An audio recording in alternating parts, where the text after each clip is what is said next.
there, nation, and welcome to the show where we help you to play miniatures wargaming on a budget. I am Commander Cheapskate, and today we'll be discussing Snow White and the Wild 7, a Venator game that will be taking part in our Necromunda community event, co-hosted by Dr. Drybrush and myself. Unlike many other gangs in the Sump campaign, the Snow White and the Wild 7 has come to the Sump for one important reason, and that is to escape the poisonous political intrigues of the Hive. The gang is also allied with a Hunter Enclave Abyssal Ferryman team. This gang is rated at 1,650 credits and is played by my little sister, the Kiddo, and this gang will be participating in the Sump community event created by Dr. Drybrush as well as myself. Our campaign will take place in the hellish depths of Necromunda's Sump Sea, and for the next series of videos, I will be continuing contributing to the various gangs participating in this event on my channel. So without further ado, let's talk about Snow White and the Wild 7. The Sump Sea is endless blackness, where fungal forests dangle with rusted gantries and unseen horrors stir beneath the slick waters.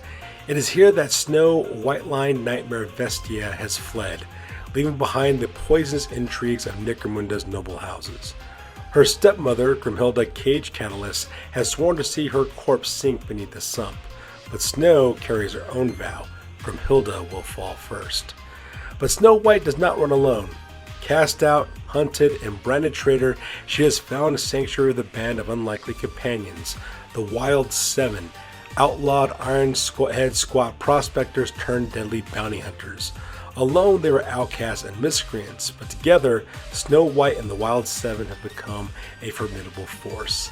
Now, this gang, of course, is a Venator gang that is using the brand new rules from the Bone Dry and Broke supplement that came from Necromunda Apocrypha supplements on Warhammer community page. And this gang is also very cool. It's got some really interesting game mechanics, and it's heavily inspired by the story of Snow White as well as the Seven Dwarves. We'll be talking about this gang as well as his equipment. We'll talk about the members of this game as well as the weapons they're carrying. And just to give you guys a little heads up, because Venator gangs choose their own four skills, their skills are shooting, combat, cunning, as well as savant.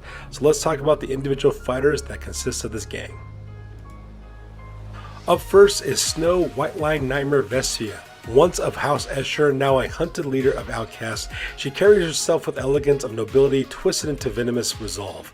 Armed with a needle pistol, silver claw, as well as a stiletto sword, her telepathic powers radiate terror, whispers in the Sump mist, a fearful aura that saps courage, and a cruel will to seize control of weaker minds. Now, she is an Escher hunt leader costing 255 credits. She's got a 5-inch wound allowance, a 3+ weapon skill and ballistic skill, strength and toughness, 3 wounds, 2 attacks, 6 leadership, 5 cool, 6 willpower, 6 intelligence, as well as a 5-up armor save for her mesh armor.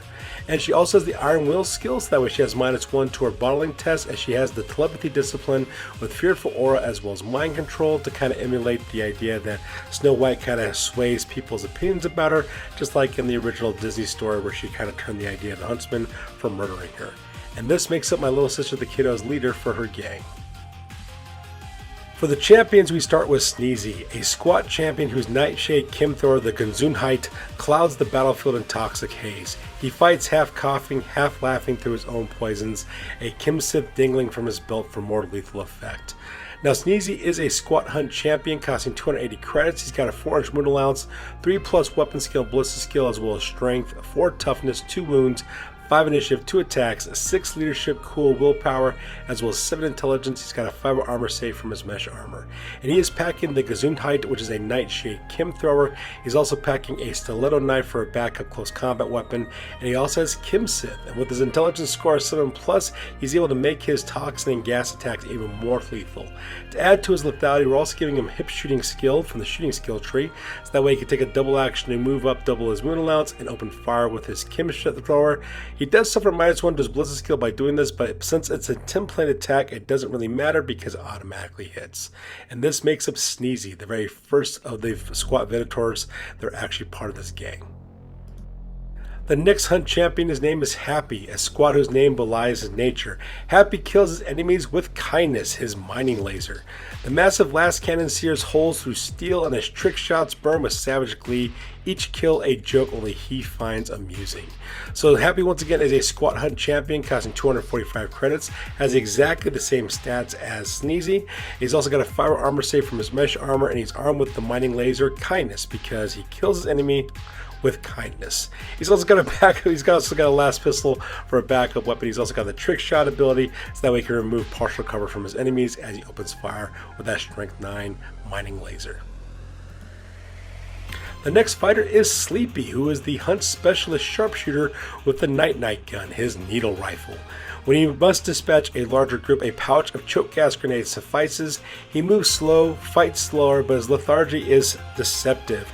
He never moves fast because he never misses. So Sleepy is a squad hunter specialist costing 185 credits. He's got a 4-inch wound allowance, 4+ weapon skill and ballistic skill, 3 strength, 4 toughness, 1 wound, 5 initiative, 1 attack. He's got 7 leadership, 6 cool, 6 willpower, 7 intelligence, as well as 5 armor save. He's got a mesh armor for that 5 armor save, and he also packs the Night gun, which is a needle rifle. Because he is a specialist, he can take special weapons. He's also got a stellar knife for a backup weapon, as well as choke gas grenades, so that way he can launch gas attacks, and Kimsith as well, so that way he has to pass an intelligence test of 7+, and makes his toxic gas weapons even deadlier. And he's also the gang specialist, so that gives him access to special weapons. At the same time, he can also choose his own upgrades with his experience points. The next fighter is Doc, the medic, his auto gun and Medicaid kit ever at the ready. He fights like a sawbones and a storm, patching wounds one moment while blasting with iron head steel the next. He learns the day he joined with the Wild 7, but he'll be damned if he fails any one of them with either his auto gun or his Medicaid kit. Now, Doc is a squad hunter that costs 145 credits. He has the exact same stats as Sleepy before him. He's got mesh armor for a fire armor save. He's also packing iron head auto gun, so that way he's got 2 rapid fire dice with that weapon. He's also got an iron head auto pistol as a backup weapon, and he also passes a Medicaid kit, so that way he can patches up his friends who manage to get hit, because as his name implies, he's the Doc for the gang. Up next is Bashful. Bashful is a long rifle marksman, shy and soft-spoken, but feared when the crack of his shot echoes across the sump. His infrared scope finds targets even through the mist, and he blushes gleefully when the kill shot lands. So he's a squad hunter costing 150 credits. He's got mesh armor for a fire armor save. He's also got a long rifle giving that strength 4 shot with that 48-inch long range. He's also got infrared sights so that we can see in all visibility conditions, as well as take away partial cover rules as well. He's got for his backup weapon, he's got an iron head stub gun as well for close combat, as well as a secondary shooting attack. And that pretty much makes the last members of this gang. Now, let's go ahead and talk about the Abyssal Ferryman team that they're joining up with, led by Grumpy, a ferryman skipper who has thrown in his lot with the Wild 7. His Abyssal pattern shotgun thunders while his power wrench smashes steel and skulls alike. Grumpy is a fixer, a fighter, and endlessly innovative, though his temper keeps everyone on edge. Now for this character, we decided to use the Hagthor Yarlin character to actually represent Grumpy, but we're kind of role-playing him as if he's a member of this gang. He's got a 4-inch wound allowance, a 4+ weapon skill, 3+ ballistic skill, 4 strength and toughness, 3 wounds, 3 initiative, 2 attacks, 7 leadership, 6 cool, 7 willpower, 5 intelligence, as well as a 4+ armor save because of his light carapace armor. He's packing the very powerful Abyssal pattern shotgun, which is a great short-range weapon, as well as a power wrench as a close combat attack. He's also got a respirator to defend him against gas attacks. He's also got the Fixer skill, the True Grit skill, and he's also a Hunter Enclave Abyssal Ferryman team, which means that this game will get additional rerolls on 1s to wound against Abyssal Horrors. Now, the Abyssal Horrors in this campaign will take the form of Sump spiders in our campaign, so you'll be able to take advantage of that against their enemies. He's also got the Endless Innovation ability, which allows them to add free upgrades to their vehicle for this gang. Representing the ferryman rig hand is Dopey, a rig hand more brawn than brains but loyal. He charges with axe and stub gun, dragging foes down to the muck when laughing as he hurls them into cages or the water. So we're using Aster Felstern as the characteristics for Dopey in this gang. He's got a 5-inch wound allowance, 4+ weapon skill, ballistic skill, 3 strength and 4 toughness, 3 wounds, 5 initiative, 3 attacks, 8 leadership, 6 cool, 8 willpower, as well as 7 intelligence. Dopey's got a 4-up armor save because of the light carapace armor. He's packing a stub gun as well as an axe, as well as a respirator. He's got the bullet charge skill, giving him strength 4 on his close combat attacks, as well as the hurl skill as well. And like I said, we're using the Hagar Yarland as well as Aster Felstern Abyssal Ferryman characteristics for these characters. We just changed the names just to keep up that whole Snow White and the Seven Dwarfs type aesthetic. And lastly, we have the glass coffin. The ferryman's rig, tracked and brutal with cages ready to carry the living and the dead. Its grenade launcher and ram carve paths through enemies while its engine howls like a beast of iron. The gang jokes that if they fall, it is here that they will rest. Snow's coffin on treads, rolling ever deeper into the sump. So the glass coffin is a ferryman steersman. It's using a custom rig for a vehicle with 7-inch moon allowance. It's got 8 toughness for front, side, and 7 rear. It's got 5 hull points with 7+ handling, 4 save, 4 ballistic skills, 7 leadership, 6 cool, 7 willpower, as well as 8 intelligence. Now the driver carries a stub gun, has also got the fast shot ability so they can fire their weapon twice. They're driving a custom rig that is both tracked to deal with difficult terrain.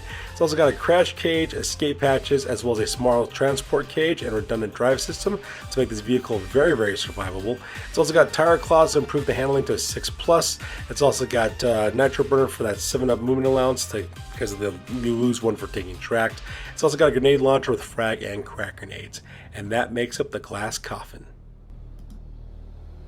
Grimilda believes the Predator descending into the sump with her spires and their ferryman allies, but Snow White Vestia knows otherwise. She is not hunted, but the hunter. The sump will become her battlefield.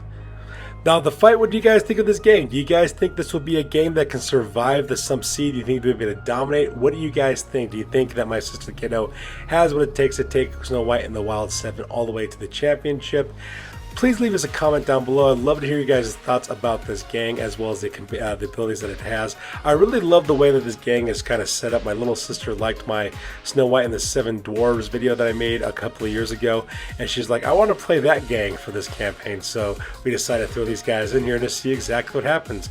And from a narrative standpoint, that also means that our Spire Hunters are also in this campaign as well, and the Spire Hunter gang as well as this gang are mortal enemies, and the funny part is both of my younger sisters play these gangs, so I'm really excited to see exactly what they do on the tabletop and how it role plays out for our campaign.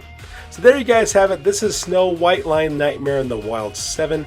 As always, please feel free to like, comment, and or subscribe. Your guys' input is valuable to us as always. I am Commander Cheapskate. I will catch you guys next video. Peace out and stay classy.